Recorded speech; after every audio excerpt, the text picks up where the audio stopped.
Welcome to Storymakers, the Storymakers podcast, a place where curiosity and play meet to spark faith through the imagination. I'm your host, Mel, and I will introduce you to new friends who will share hope for the kids and teens in your life, with a dose of encouragement for us grown-ups too. Let's get the party started. Hey, Storymakers.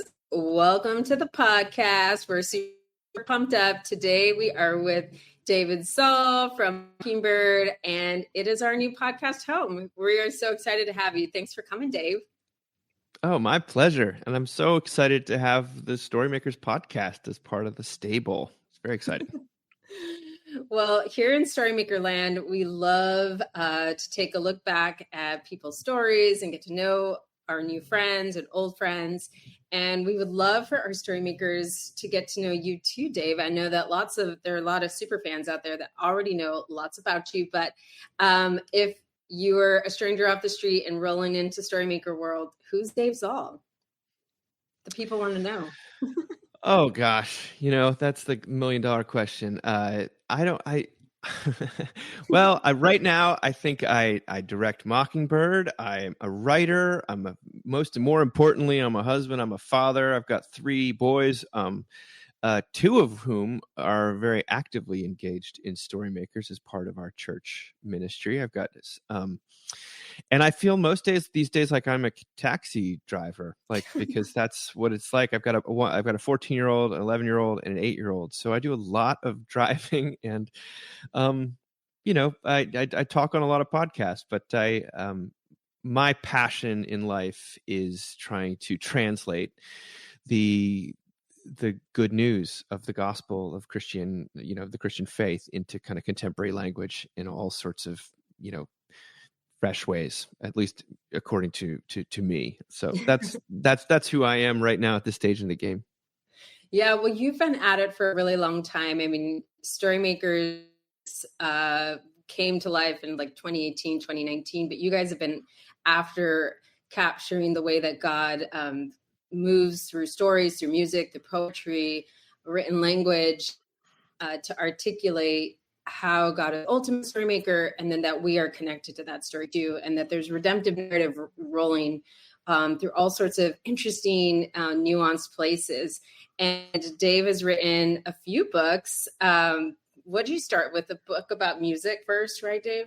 I did. I wrote a book called A Mess of Help, which is all about rock and roll and pop music and sort of the role that had played in my life. I mean, I always think that we would say stories are the language of the heart, I think. But for me, that one of the venues that story took was music. And that's really been my road into understanding myself, the world, and especially God. So that's what that first book is about. Yeah, it's a lot of fun.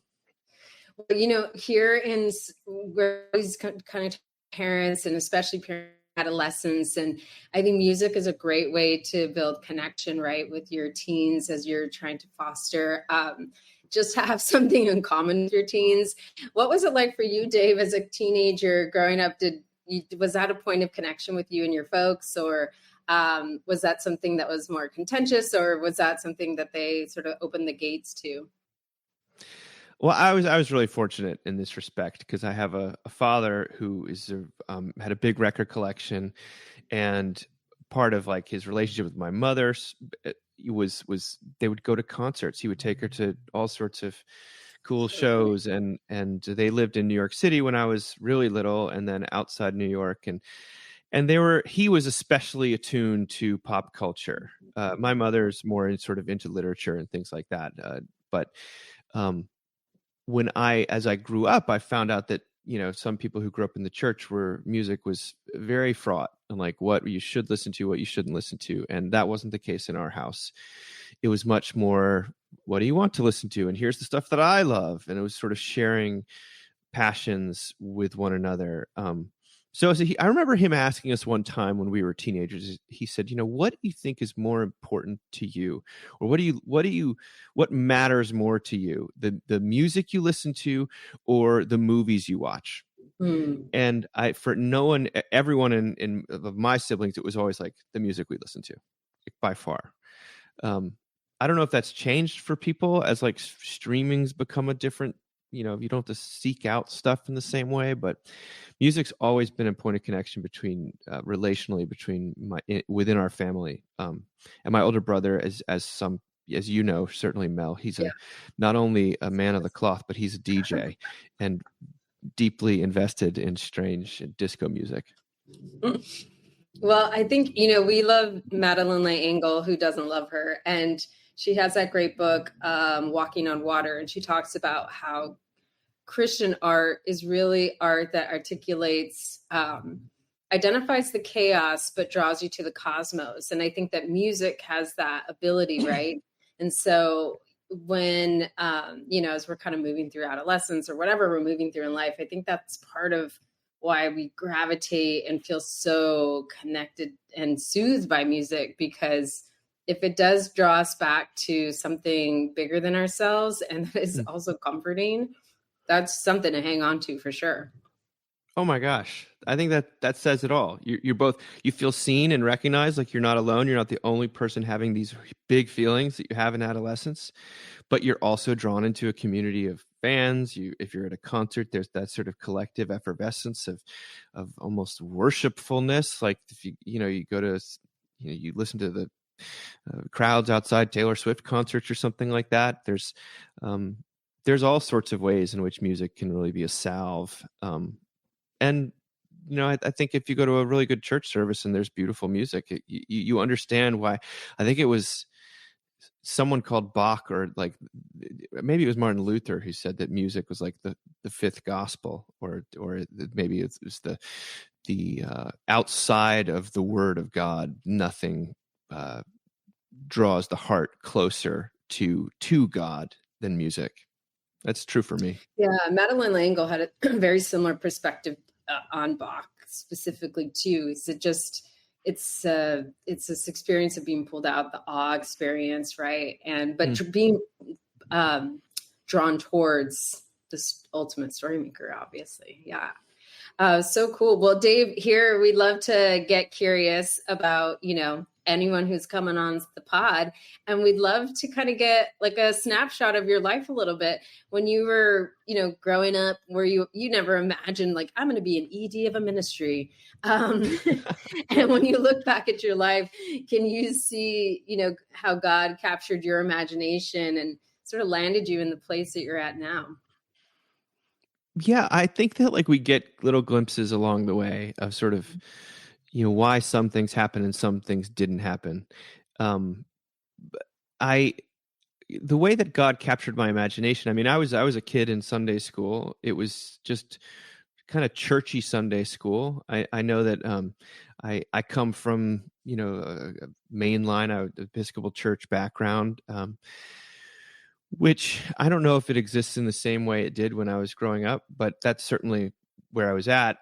I went to one summer camp that had a real Christian element, and it did have, stories and skits and stuff like that. And it was sort of supercharged, Sunday school supercharged with a lot of sports and things. And that was important to me. But I wouldn't say that like the gospel, the message of God's grace for, struggling sinful people, I don't think that really caught me until I was probably out of college and really needed it. I remember reading the Bible, finally actually reading the Bible when I was studying abroad, and the person of Jesus really getting a hook in, like just the unexpected twists and turns of his character really got under my skin in a way that I don't think that had not happened before.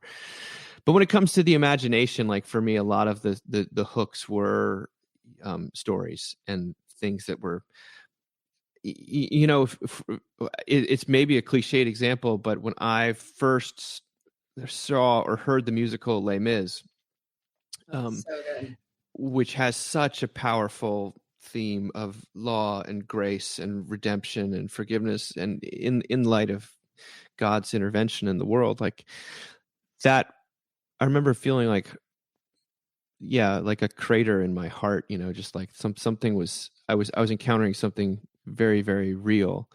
The probably the deeper element for me, though, if I'm going to be honest about imagination and story, it was like, this may sound trite, but the music of the Beach Boys, especially the work of Brian Wilson, who is this sensitive kind of man-child who wrote the soundtrack of a lot of the 1960s in America. There was something he always talked about God, and he always talked about mercy, and he always talked about love, and yet he was this very fractured and heavy laden person whose life was not simple and who had a lot of mental health struggles. And that captured my imagination on a very deep level. I would be thinking about him and his life, and I'd be listening to the music, and it was not a cerebral thing. It was a heart thing. It was a story thing, because they had such a dramatic story. And for whatever reason, that got to me in a very big way. It stuck with me my whole life. Yeah, it's so amazing. I mean, in some ways, those are like tangible means to us all, right? I mean, they're like gifts that God gives us, especially, I mean, when you think about how we're so connected. I mean, art connects us, stories connect us. You will never have met Brian Wilson. But the power of art and story has the ability to do that. And I think it's ultimately in some ways because God's the ultimate story maker and creator. And so we're prone. And I was just mentioning to you this new book, The Storytelling Animal. But he says in this book that we are soaked to the bone in story, that we are made for story. And I think that element, if you're someone out there who wants to connect with people or are interested in connecting with your kids or your adolescents around God's big story, I think that saturating yourself through music, art is the way that's the pathway. That's the doorway, right? Yeah. Amen to that. I think that I can also look back on those years, especially during adolescence, and I can see that God was telling a story that I didn't understand at the time. Like Melina, I was thinking about, Storymakers does these incredible resources for teens now too. And I didn't really have much of a youth group experience. We were moving around a lot during that period of my life. And I ended up actually going off to a boarding school because we were moving around so much. And I didn't have the experience that I know my parents wanted me to have with faith or with church. And I didn't have the experience that I want my kids to have.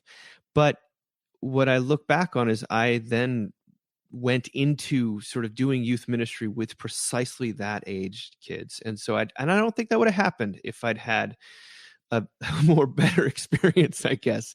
But like God opens up your hearts, and maybe he uses your wounds, but also your desires and in a lot of ways my entry into ministry was because of the twists and turns my story had taken. And I get to see, and now that I'm 45 and I'm sort of well past even the youth ministry stage, sometimes I've been like, well, what was that whole stage of my life doing youth ministry about? Was God actually involved in that? Or was I just working something out in my own development? And I think both can be true. Like if both can be true, but I got a glimpse a couple of weeks ago. I got to go speak to the group that I worked for as a youth minister, and I God actually gave me tangible, pictures of what that was all about in a way that I hadn't seen, in a way that maybe I'd told a different story than the one God was telling. And that to me is a very hopeful thing, because it means I'm not the author. And I get to be a character, but I don't have to be the author. And God's story is actually much richer, I think, than the one I could have written for myself. Well, and we were just talking before the pod was recorded, but we were talking about thinking about our past and our memories and the way that we shape them and frame them. And oftentimes we're the hero in the story and the way that we're shaping them. But isn't it amazing to kind of look back at our lives and these stories with the orientation that God was on the move and there were redemptive moments there. And we may, in the moment and in the past, may not have clarity around them. And as we grow older too, we have maybe a different vision of what was happening in the past that could if we allow for God to kind of move through those memories and those wounds, then there can be redemptive reframing around them too. Oh, 100%. And it's one thing to say that, it's another thing to like experience it. And I felt like I got to experience it. Like you're talking to me literally the week after I experienced the very thing that you're talking about. And another thing I'd say, Melina, is like that I was growing up during a time when a lot of people got really deeply wounded by youth ministries, I think. And like, there's a lot of baggage that's come out from kids growing up in the 90s who, that kind of fuel will just drive you, running, screaming for the hills, or just put you on a vendetta almost. But because God took me on like a detour around all youth ministry, I feel like I was spared something. You didn't, and like wear a silver ring or burn CDs. No, I didn't have to deal with that, which a lot of people now that I'm for the years working with Mockingbird, I've run into people who've got they're not making up these stories. And I got no, they were either perpetrators or they were recipients of it, or they felt like they were victims. It's complicated. Yeah. Yeah. So anyway, that's just another picture of how I feel like God's story is a much longer and better story than the one I'm telling. Yeah, for sure. And I mean, he's constantly activating and on the move. And I think we shortchange the Creator in so many ways to when our imagination is limited. When we talk. I used to talk about how Walt Disney would say that our imaginations grow flabby, but I think as we're grown-ups, they don't grow flabby. They just take shape and get activated towards a negative space, and not anticipating that our Creator is for us in so many ways. And I'm sure that you've seen that in your ministry and your work over the years. But I think what's so special about Mockingbird is that art and literature and writing has a way of reframing and opening our imaginations towards hope. And I think that that's so important. There's so much content out there. I don't know if you guys know, but Mockingbird started in the beginning iteration of like blogosphere, 2007. You started a blog in 2007, you've probably blown up. I think that so much content now only makes headway when it's pointing people towards negativity, or, that's just the way the algorithm is shaped. And what's so beautiful, I think, about Mockingbird is that you guys have had a steadfast ministry of opening the imagination, drawing our curiosity towards our, Creator and the possibilities of hope. Well, thank you. I think that we saw pretty early on what happens when you just aim at nowhere but the head, in your ministry. You just get to become a head trip, and you're just negative. And negativity, as we also know, it does tend to garner clicks and things like that, and traffic on the internet. But a lot of the work we've done that I'm most proud of is resisting some of that. And that's an active resistance to the negativity. And for me, and for certainly the background I was coming from and the community of faith that have shaped me, the heart is really where the most of the action is happening. And to get to the story is the way that is where the heart lives, and its lifeblood in a lot of ways. And so to do some kind of ministry that meets people where they are, but doesn't sort of engage in the language of the heart, felt like a completely backward thing to do. So, and I look back and I realize, it was probably more singular than I realized, these stuff that we were taking for granted. But yes, of course, movies, poetry, music, what moves a person, what makes a person laugh, what makes a person cry, like that's where they're really living. And I think that's where God is at work, and where God is to be found, not in some esoteric retreat to the past, or just only off in the sort of ivory tower, but to what are the stories that are occupying your heart. And so Mockingbird, I think, is if we've done something right, it's been to take imagination seriously without making it overly earnest, to maintain a sense of play, maintain a sense of wonder. And that involves always staying in touch with where your own imagination is being fed. So the times when it's been most difficult is when, the people behind Mockingbird haven't been finding, sources of life and imagination and fun and joy. Because if you're in touch with that, which I think means being in touch with your inner child, but also sort of therefore with God, then stuff just overflows. It just is like, you don't have to worry where you're going next or what you're going to be talking about or writing about or preaching about. Like you're in the stream. Yeah, you're in the stream. And, that place of play is, I read kids' books all the time, middle grade especially. I'm a super fan of it all. And he always says to grow down. And I think that's so true in terms of our own faith. And as grownups too, we're meant to grow down towards interdependence of God. And a lot of that looks like play, joy, humor, not taking ourselves too seriously.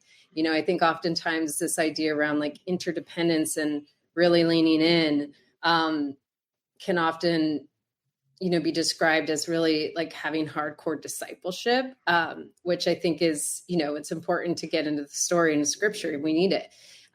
Brings us to life. At the same time, there's something to be said about play, humor, and art too. Mm. Yeah, I think that the tendency that among religious people who do really love God and take the story seriously is sometimes to be a little too afraid of getting things wrong. And that's coloring within the lines, etc. And that tends to, that spirit, which I think can come from a place of reverence. It also can come from a place of just total fear. Mm-hmm. That tends to shut down play, because play is usually, I think it's it's without, you're not thinking about results. There's a freedom to play. And that is, to my mind, the grace of God is the primary vehicle driver of that freedom that allows a person to play. But other people, I think, see it differently. But that, I think, is the challenge in any kind of ministry, is to, I don't want to take the reality of God and the reality of suffering seriously, but am I also taking the reality of God's grace and the permission to play? Am I taking that seriously? Because I think that's a deeper testament to the beauty of the gospel, that we are set free in a very real, that the ultimate stakes have been lowered, deactivated. And here we are as human beings. We get to play with other people and serve other folks and not be so maniacally obsessed with doing the right thing at all times. Yeah. It's that trust and emotional availability that comes with that openness, and that's really what our kids want and our teenagers want from us too. Just like that availability. It doesn't have to be hours on end, but just, being captivated for 10, 15 minutes in a real way. Recently, Dave was on a family trip with, was it Tommy who turned 8? And Yep. You guys went to Disney? Yeah. The power of play in the midst of a storm. That's its own whole other illustration. But, I think having those kinds of moments with your kids, right? They're so impactful. And I think that those are like big grace moments for our kids. And we got to Disney. What you're referring to is that it was a hurricane day. We got to Disney, and so it was like horizontal pelting rain. I mean, it subsided, and we were able to enjoy all the outdoor rides. But for Tommy and I, it was a true magical day, and he had my attention, which I think children do crave. But in that context of play and silliness and just nonsense, was really the highlight of my summer, to be honest. So awesome. Well, Dave, before we roll out, do you have anything for our Storymakers Mockingbird listeners that you would say, like, go on and listen to this album, check out this book? This is what's been touching me as someone who, we're always seeking to be connected to God's big story. Well, it's a heavy thing to probably promote on this, but there's a documentary that came out this summer called Daughters, which is about daddy-daughter dances in prisons with incarcerated men. And nothing has made me cry harder. And it's soaked in grace, because a lot of times, like, these guys have done terrible things and they've sort of forfeited their access to their kids. But you see what happens. You just watch it, and it's a beautiful, beautiful thing. And what happens is they get together and they play. They have silly fun in a, Mel, the only person that could have decorated that place better would have been you, because it was they have this. It culminates in a party. So that's what I would say. For me, the other things, I'm always just thinking of music and stuff like that. But we were talking before the show about Inside Out 2, and I think that was a wonderful gift. There's so many, there's so many kids movies that come out, and some of them are just loud and irritating, and I have to see a lot of them. But just to watch one that was both delightful and had some deep emotional truths to it that I could draw upon for, I've got sons that's about a daughter, but it's all translates. It's wonderful. So those are just two little things. That's awesome. Yeah. The art and story it really packs a punch. So I think for all the parents or ministry people out there struggling to connect, we find a good story, find a story that's authentic to you, right, Dave? It's like, you don't want to, one thing Gen Z is allergic to is inauthentic grownups. They can smell it out pretty quickly. So right now my kids they love like all the crazy things that my husband loves, sort of, because he's like genuinely hardcore into whatever he's into in terms of music. And, there's like a genuineness there. And so I think to be genuine is really important in the way that you're trying to connect around music and art and all of those kinds of pathways. So true. You can't force it. They'll know if you actually like it versus what you want to like, or you're only liking it because you think they'll like it. But I love, as a parent, getting to invite my kids into the things that bring me joy. And sometimes they're like, "Dad, this is terrible." And sometimes then later on, I'll catch like my middle child is listening to obscure Rolling Stones tracks that I, played for him. He's like, "I like it a lot." It's wonderful. Well, Henry, my 14-year-old, told me the other day, was like, "Have you heard of the Smiths? They're so good." Yeah, there you go, Henry. That's the great thing about Spotify. Yeah, welcome to your adolescence. Something that you loved. Well, David, it's been such a great pleasure to have you on today. And for all the story makers and Mockingbirders out there looking to connect, Mockingbird's got all the things, and there are plenty of points of entry, music, art, poetry, all the things. And if you are looking for a dose of grace, that's the place to land. So thanks, Dave. So great to have Mel. you. Bye. Thanks so much for having me. Bye. Thanks for listening. Today's episode of the Storymakers podcast was made possible by donors and produced by Mockingbird Ministries. Listen to more episodes and join the adventure at StorymakersNYC.com or follow us along on Instagram. If you've enjoyed today's episode, please subscribe, rate, and review wherever you listen to podcasts. And don't forget, share the show with a friend or maybe two and use the code SMPodcast10 for 10% off your next order. Catch you next time.